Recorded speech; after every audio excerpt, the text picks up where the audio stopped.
નમસ્કાર, આપ જોઈ રહ્યા છો નિર્ભય ન્યૂઝ અને હું છું આપની સાથે રિદ્ધિ. મારી સાથે અત્યારે વડગામના ધારાસભ્ય જિગ્નેશ મેવાણી છે, તેમની સાથે સીધી વાતચીત કરવી છે. જિગ્નેશભાઈ, થરાદના શિવનગરમાં ગયા, એ પછી તમે ફરી એક વખતે પરિવારના લોકોને મળ્યા, દારૂના અડ્ડા બંધ થયા?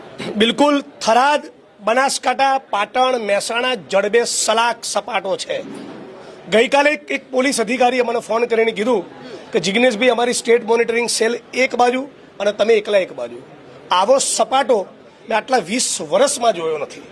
અને આ સપાટાના મૂળમાં ફક્ત હું અને કોંગ્રેસ પાર્ટી નથી, આખા ગુજરાતની જનતામાંથી એક સૂર બન્યો છે કે ડ્રગ્સના મુદ્દે નો કોમ્પ્રોમાઇઝ, સે નો ટુ ડ્રગ્સ, એવો અવાજ ગુજરાતની નાભીમાંથી નીકળ્યો છે. ગુજરાતની બહેન દીકરીઓ, માતાઓ એટલી મોટી સંખ્યામાં વિધવા થઈ.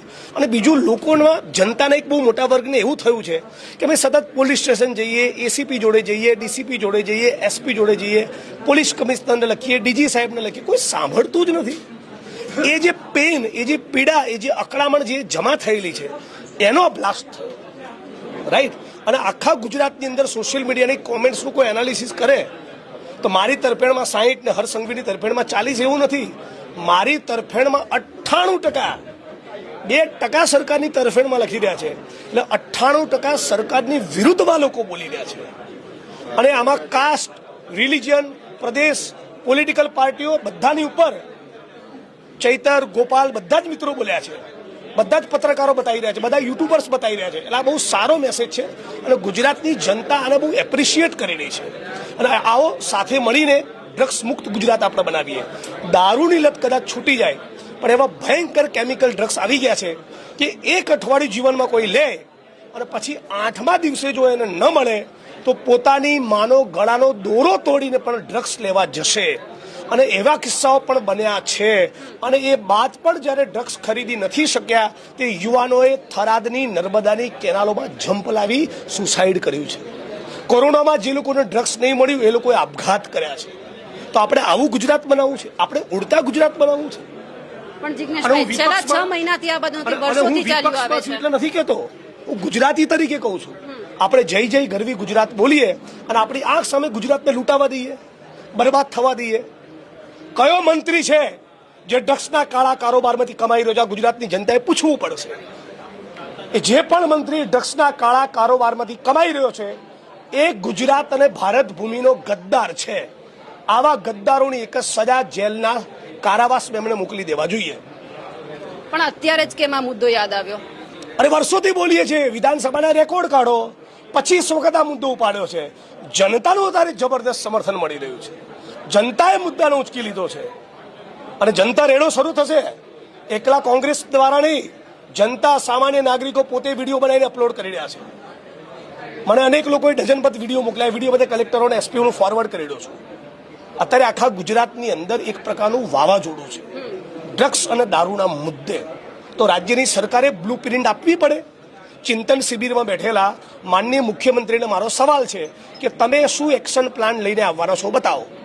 તમે ચિંતન શિબિરમાં શું ચિંતન કર્યું કે આપણા ગુજરાતમાં ડ્રગ્સ નહીં વેચાય? દ્વારકા, સોમનાથ, ખોડલધામ, ઉમિયાધામ, અંબાજી, હિન્દુ ધર્મની આસ્થાના પ્રતિક આ મંદિરોની ફરતે 2-3 કિલોમીટરની ત્રિજ્યામાં દારૂના અડ્ડા ચાલે. તમે પત્રકાર છો, તમે તપાસ કરો.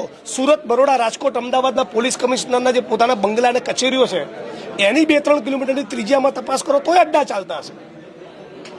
પોલીસ કમિશનર અમદાવાદનું ઘર અને મારું ઘર 1 કિલોમીટરના ડિસ્ટન્સ ઉપર છે. હમણાં સુધી અમે સપાટો બોલાયા ત્યાં સુધી 25 અડ્ડા ચાલતા હતા. અને શરમ નથી આવતી? પણ વિડીયો સોશિયલ મીડિયા ઉપર મૂકવાથી, જિગ્નેશ મેવાણીને ટેક કરવાથી દારૂ તો બંધ નહીં થાય? ખાલી મને ટેક કરે ને એમ જ થઈ જશે. પણ તમે જોઈ લો પ્રયોગ. તમે નિર્ભય ન્યૂઝના જે પણ દર્શક મિત્રો જોઈ રહ્યા છે, તમારા વિસ્તારમાં ચાલતા દારૂના અડ્ડાની બાબતે એટલું કહો કે આ વિડીયો હું જિગ્નેશ મેવાણીને મોકલવાનો છે, પછી જોવાનું શું પરિણામ આવે છે. નામ લીધા વગર પ્રહાર થાય છે, પણ કે ભાજપ સરકાર એવું નથી કહેતી કે અમે કામગીરી કરીને આ બધું કરીએ. પ્રહાર એટલા માટે કરવા પડે છે, ખબર પડી ગઈ છે એમને ઉડતું તીર લીધું છે અને ભરાઈ ગયા છે. હું તો નામ લઈને બોલું છું, છડે ચોક હજળ બમ કેવી આપું છું, આવડી નાવડી બોલે જ તાકાત હોય તો. ક્યાંથી બોલે? ચોરો છે, આ દેશ અને ભારત ભૂમિના ગદ્દારો છે. નીટ એન્ડ ક્લીન રહ્યા હોય ને બેન તો અવાજમાં એવો રણકો નીકળે. ભ્રષ્ટાચારની પાયને સ્પર્શ ના કર્યો ને તો આવો અવાજ નીકળે. આ તો દારૂમાંથી કમાય, જુગારમાંથી કમાય, માઇનિંગમાંથી કમાય, લેન્ડ ડીલોમાંથી કમાય, કોઠા કબાડા કડદામાંથી કમાય. આમની શું ઓકાત છે બોલવાની? જિગ્નેશ મેવાણીની હવે પછીની રણનીતિ શું છે? એક જ લડવાનું આ મુદ્દે, ડ્રગ્સના મુદ્દે નો કોમ્પ્રોમાઇઝ. સમગ્ર ગુજરાતના તમારા તમામ દર્શકોને, ખાસ કરીને યુવા સાથીઓને અપીલ કરું છું કે આખા ગુજરાતના યુવાનો બધા સાથે મળીને ડ્રગ્સની સામે એક મુહિમ છેડીએ અને આપણું ગુજરાત, તમારું અને મારું ગુજરાત, રવિશંકર મહારાજ ઇન્દુલાલ યાજ્ઞિકનું ગુજરાત એ ડ્રગ્સ મુક્ત બનવું જોઈએ. બિલકુલ, આપ અમારી સાથે જોડાયા, આપનો ખૂબ ખૂબ આભાર.